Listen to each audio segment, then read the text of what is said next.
Estrategias para ahorrar hay muchas. Cada persona aplica la que mejor le funciona o se adapte a sus necesidades. Y si buscas cómo ahorrar en tu canasta familiar, todos los consejos pasan por planificar de antemano lo que necesitas comprar y el presupuesto que quieres o puedes gastar.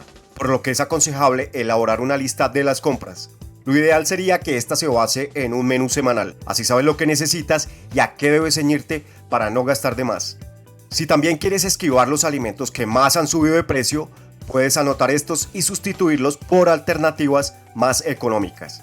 Sin embargo, y esto es muy importante, hacerlo a la inversa puede ser un sistema más eficaz e interesante para ahorrar dinero en el supermercado, no desperdiciar alimentos y comer más sano. Quédate hasta el final de este video para conocer en qué consiste este método, cómo hacerlo y aplicarlo para que puedas ahorrar tiempo y mucho dinero cada que visites el supermercado. Lista de la compra inversa.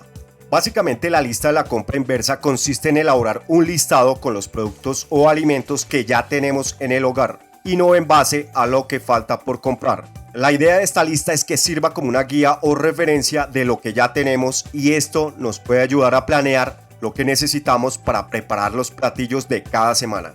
¿Cómo hacer una lista de la compra inversa?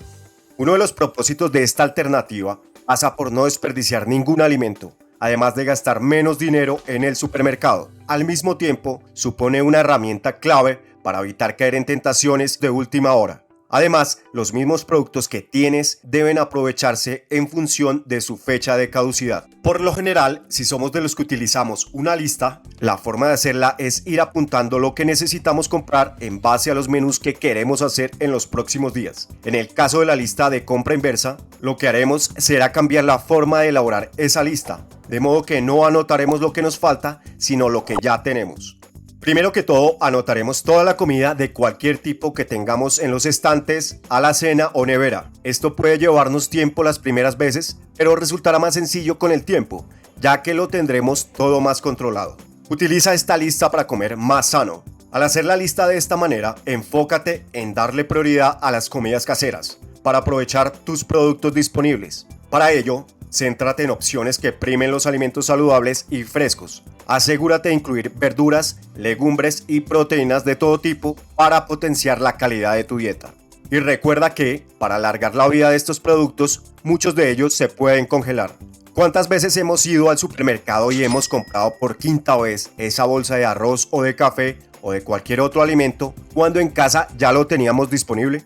Por consiguiente, se recomienda asignar un día al mes para llevar a cabo esta tarea. Así tendremos claro cuándo dedicar el tiempo a diseñar nuestra lista. Si no seleccionamos un día concreto, es probable que dejemos de hacerlo.